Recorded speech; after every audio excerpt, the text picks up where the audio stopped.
galabta intii gelikii dambe xalay magaalada Washington oo waxa ka hadlay madaxweynaha Soomaaliya Xasan Sheekh markii uu hadlay saddex qodob Soomaaliland gaar buu la hadlay Soomaaliland wuxuu yiri marka koobaad Soomaaliland waxa uu sheegay inaanaan ogolaan doonina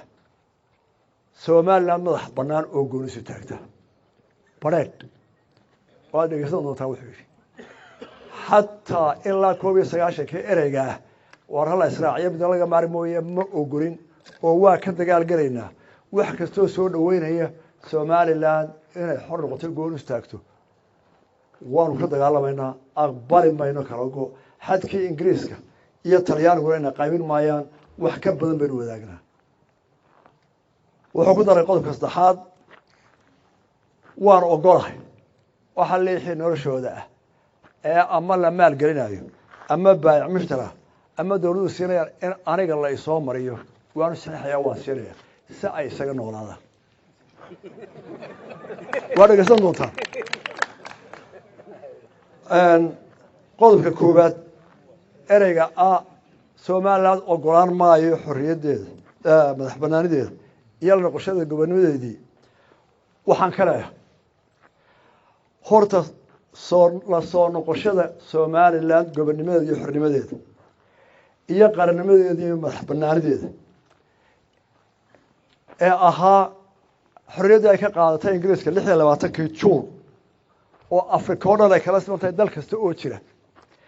iyo midowgii ay la midowday Soomaaliland Soomaaliyadii Talyaaniga Juulaay 1960 labaduba wuxuu ahaa go'aan ay u madax bannaan yihiin iyo tala ay soo gooyeen Soomaaliland shacabkoodu hadba madaxda joogtaan ay wakiil ka ahayd cidina labada go'aan ma khuseeyo oo wax kama bedeli karaan oo kuma dirqi karaan kama qaban karaan kuma riixi karaan oo aan ahayn go'aanka Soomaaliland sidaa darteed idinkuna hor fadhiyo oo iniga weyniyo inay joogtay bale qaranka Soomaaliland magaalada Burcaan caawa joogo oo intiina aad ka wada marxaati ahaydeen oo la isugu yimid wuxuu go'aansaday inuu ka baxo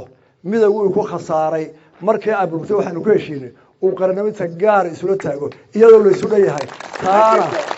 Xasan Sheekh iyo xamar ni jooga iyo mid Islaanda jooga iyo mid meel kale jooga waxba laga weydiin maayo 30 sano qaran madax bannaan baynu ahay hadalka aad tiri cadaawada uu kordhinaya aqli xumana way tahay 30 sano kala maqnaynay waxa ka wanaagsanaa inaad tiraahdo ku leenahay laba dawladood jaaro walaalo Soomaaliya ma ahaana hadday ku deeqayso weeye adiga oranaysa qodobka uu yiri xadadkii Talyaaniga iyo Ingiriisku sameeyaan in kala saacimaaya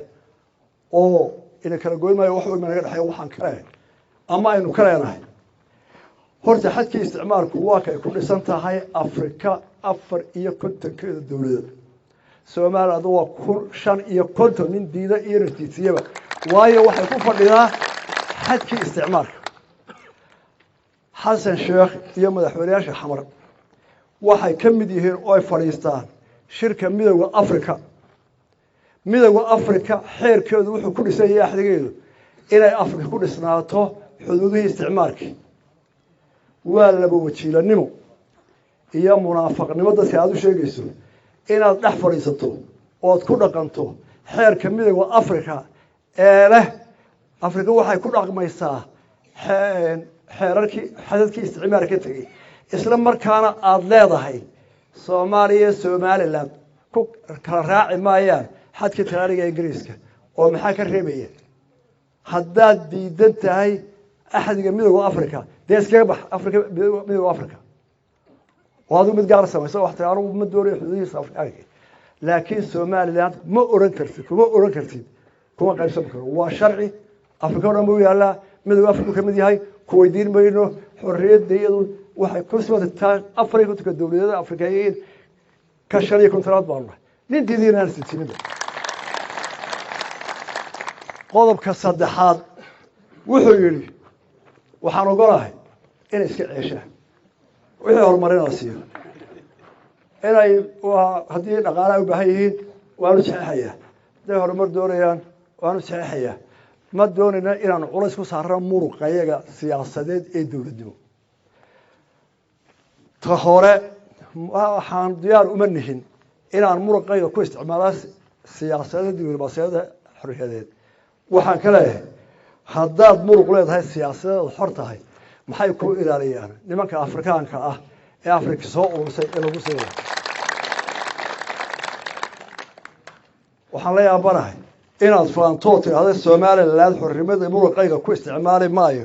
adoo Burundi iyo Uganda ku ilaaliyaan cashuurtaadana ay shabaab ka qaada adiga daaraha iyo macaamiisha taa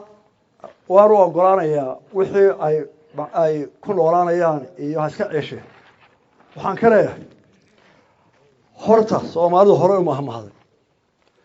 waxay tiri Soomaalidu waxay tiraahdaa gob xurmad deeqda guna gasiin iyo gosqabti ma deeqa waxay la taxaasay shakhs Soomaaliland ma yaqaan markuu leeyahay iska noolaadan labada ere wuxuu quurayaa kadama Soomaaliland Soomaalidu way istaqaana adiga shakhsiga ku sheegaya Soomaaliland soo baro Soomaaliland waa gob xurmad deeqda ee calooshu ma deeqday waxay galayaan iyaga oo sagoobay haddii xornimo iyo ixtiraam iyo qarannimo laga waayana nin waliba wuxuu yahay in buu noqon waxaan ku soo koobayaa habeenkii 26 Juun markii Hargeysa xafladii la joogay arintaa waan ka hadlay wuuna soo hambaliyay waxa loo dareemayay inuu si maaragtay nin af wanaagsan waa kan aad farku macaaneeyay saaxiibo badan oo ku leeyahay Soomaaliland qaar baa mashtarkiisa ka socda iskuulo leeyahay in badan buu ku noolaa walaalayaal af macamar ay leeyahay anigu habeenka waxa leeyahay waar libaaxa ka qaylaya ka soociya iyo ka amsan badan waxa soo baxday Xasan Sheekh wuxuu la aamusaa inuu shalay ka sheegay Farjiria isagoo la hadlaya qurba joogii Soomaaliya waxaan ku talinayaa leeyahay laba dawladood oo 30 sano kala madax banaan xoreen اعتراف إلهي ولا اعتراف أنا واسع اعتراف سنة بني آدم يروح عنو قبها يربع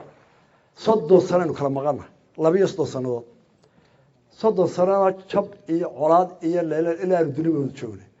صدوا سنة كل حرة هديك دقيق ويدي أنا وقرر ما يوحى كدقيق يكون تراميه لكن الشعب كالصومالي وحلاه أنا وحلو عندنا الصومال لندهاي ولا ليا